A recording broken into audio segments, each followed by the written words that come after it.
In this lessons episode, explore why time is our most undervalued form of wealth and how ignoring its fleeting nature leads to lasting regret. Learn how recognizing yourself as a time billionaire shifts your priorities. Learn why consuming and ideating without action traps you in illusion, and learn how restructuring your professional time can lead to greater purpose and clarity.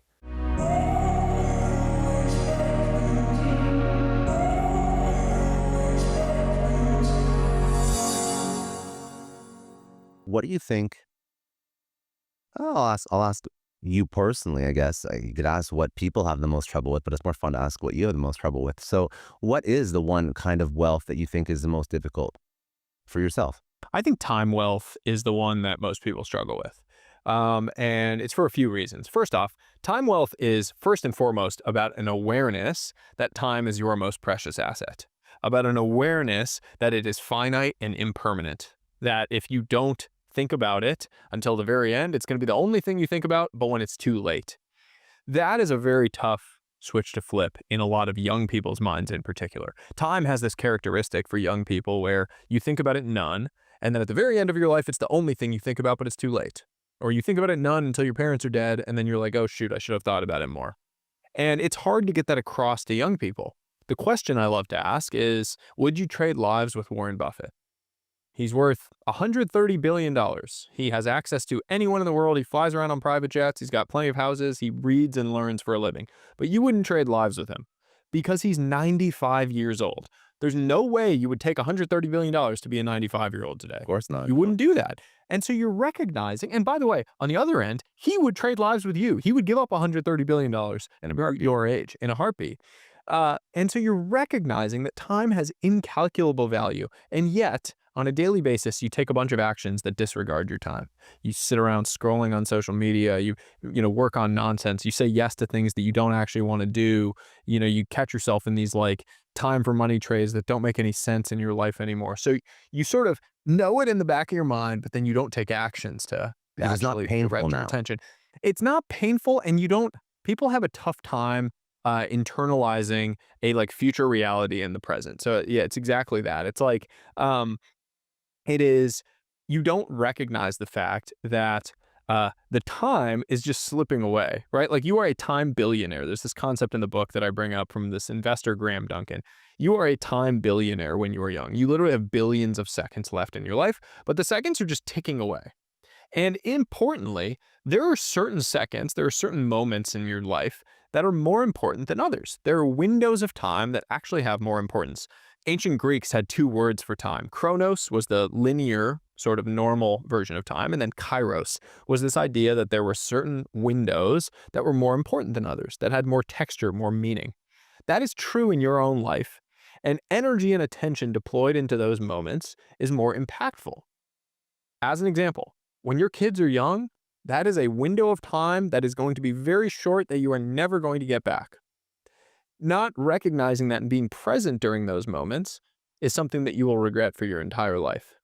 But if you don't think about that, if you don't sit with that question, if you don't think about the tension that you're going to have to navigate, if you don't ask yourself, ask your spouse, ask your partner how you want to navigate that tension, you just allow it to slip by. It just becomes part of the thing, part of the laters that we end up living. It's interesting because I think that a lot of the focus on traditional wealth, on money wealth, and I just thought of this, as we're chatting now, is because you feel the pain when you can't afford rent. You feel the pain when you can't afford the school that all your friends are sending their kids to. And also, content in general and media that we're exposed to is just sort of tripling down on the fact that we don't make enough money. There's no social media saying, hey, I have better relationships with my parents than you. There is the social media saying, hey, you don't drive a Lambo, or you don't fly private, or you don't get to go to St. Bart's on vacation. That's social media. So we're just inundated with all this negativity, only focused on one kind of wealth. And it's becoming probably even harder and harder for young people to focus on the other four kinds. Yeah, and it's very flimsy, right? It's you ask people like, the question I like to ask when it comes to like sort of shows of wealth is, would you buy this thing if you couldn't tell anyone or show anyone that you have it? So like you're going to buy some fancy watch. Would you buy that watch if you couldn't show it to anyone or tell anyone that you had it? Like usually not, right? Usually You're buying it because you want to exhibit the fact that you have achieved some level of wealth. And then it becomes this sad question of how much of your life are you simply living for the pleasure of others? Like, really ask yourself that. How much of your time in life are you living to please other people, to impress other people, and in order to try to make yourself feel impressive, right? Like, we focus so much time, energy, and attention on trying to be impressive to others, when in reality, what you should do is try to be impressive to yourself. That's what really matters at the end of the day. Being impressive to others is overrated. Being impressive to yourself, underrated. Feels much better. And I mean, people don't really care about you that much either. No one's thinking about you. No one's thinking about And it. that before, there are two big mistakes in life. One is worrying about what other people think about you, and the other is believing that other people think about you in the first place. The spotlight effect, right? It says that we overestimate the degree to which other people are noticing or observing our actions or behaviors. No one is thinking about you. Everyone's just worried about themselves. So focus on, in terms of these really important moments of time with kids. You sort of alluded to parents as well before. Um, does stoicism, the thought of your own death, those kinds of concepts, do they sort of influence how you think through time? Absolutely. There's a chapter in the book called A Brief History of Time, a sort of a play on Stephen Hawking's famous book. And at the start of that, I have this quote from one of my favorite movies, Troy. I don't know if you've seen it, Brad Pitt, which is hilarious because my wife jokes with me that like she can't escape that movie because I've watched it literally hundreds of times. And she was like, what? I sent her the screenshot of it in my book. She was like, what? This made it into your book. But it's this line. Good movie. Yeah, it's a great movie. And it's 20 years old now, which is crazy to me. But yeah, it's 2004. I had no idea until I had to cite the book. That's time. Yeah. Time move, bro. Yeah. But Brad Pitt has this line in it, speaking as Achilles, where he just says that the gods envy us because we are mortal. And he says, everything is more beautiful because we are doomed. You will never be lovelier than you are now.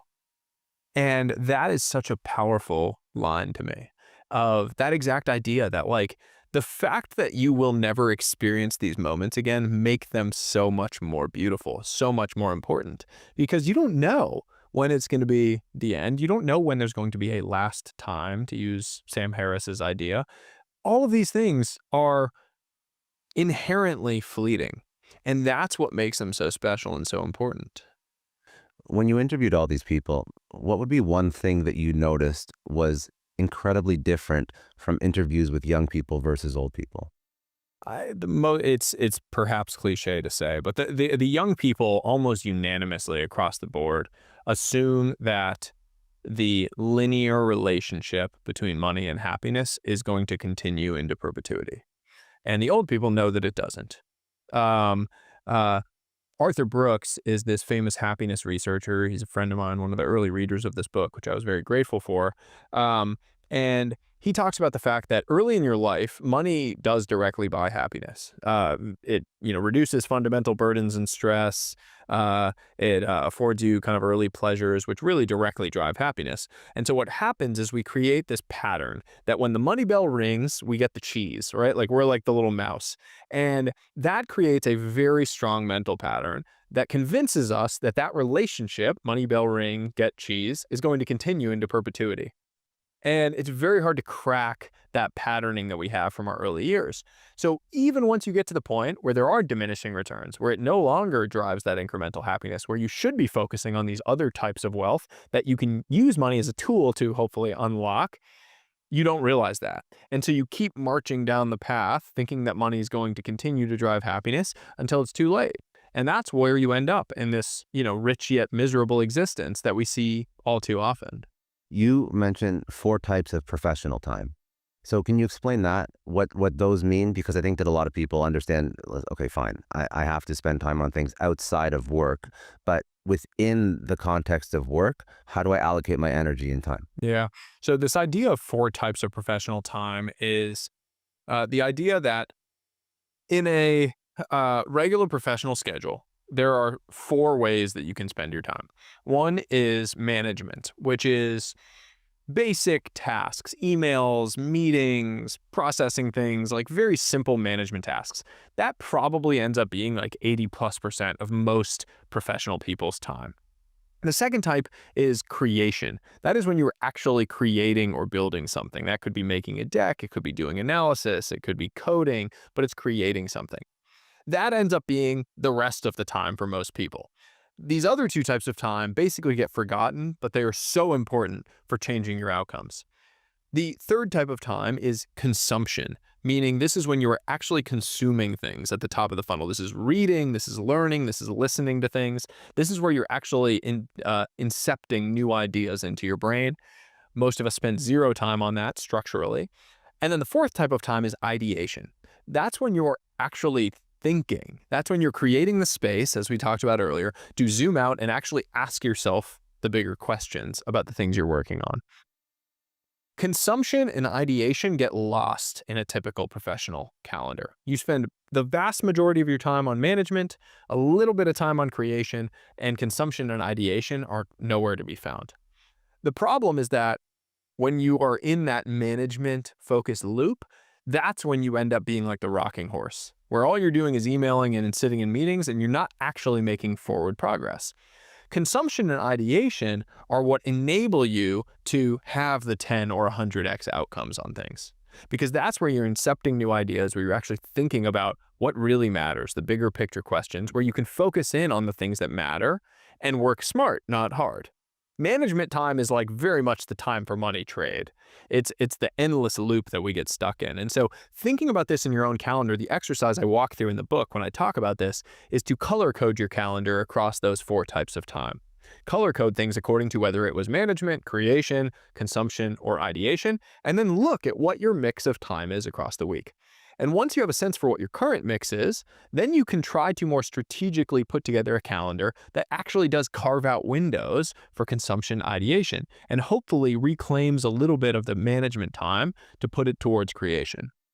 So I would say that what you've described is the majority of people, but the people that have bought into the concept of consumption and ideation, which I think is a lot of your audience and a lot of people listen to the podcast as well, I have discovered another problem, which is overconsumption and over-ideation and no action.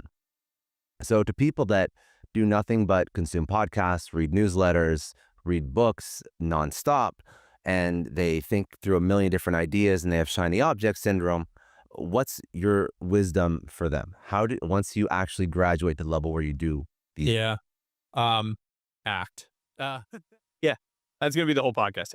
It is, I mean, it's useful advice, but I'm sure you see Yeah. this as well. Yeah. The reality is that the answer you seek is found in the action you avoid. Information gathering is a dangerous drug. A lot of people in this day and age are getting all their dopamine from information gathering. They read Atomic Habits and they think they're good at habits. They go and read the book and they think they get the thing. When in reality, you need to get your dopamine from action. So you need to consume some, but then act a whole lot on the back of it. The rule that I have, which is just kind of a funny rule, is I carry around this little pocket notebook. It's sitting in my backpack over there. And I use it because I like to write things down during the course of the day. Have an interesting conversation with someone, write something down, spark some idea, or read something or write something down. My rule with the notebook is that I have to act on anything I write down within 24 hours.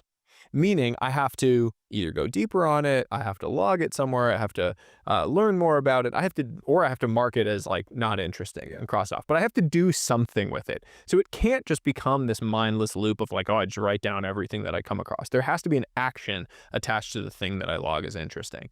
And I have found that simple sort of triggers like that really help with reminding me that I have to go do the thing. It's not talking about the thing. It's not brainstorming the thing. It's not asking questions about the thing. You literally have to do the thing. Thanks for tuning in. If you found this valuable, don't forget to hit that subscribe button so you never miss an episode. And if you want to dive deeper into this conversation, check out the links in the description to watch the full episode. See you in the next one.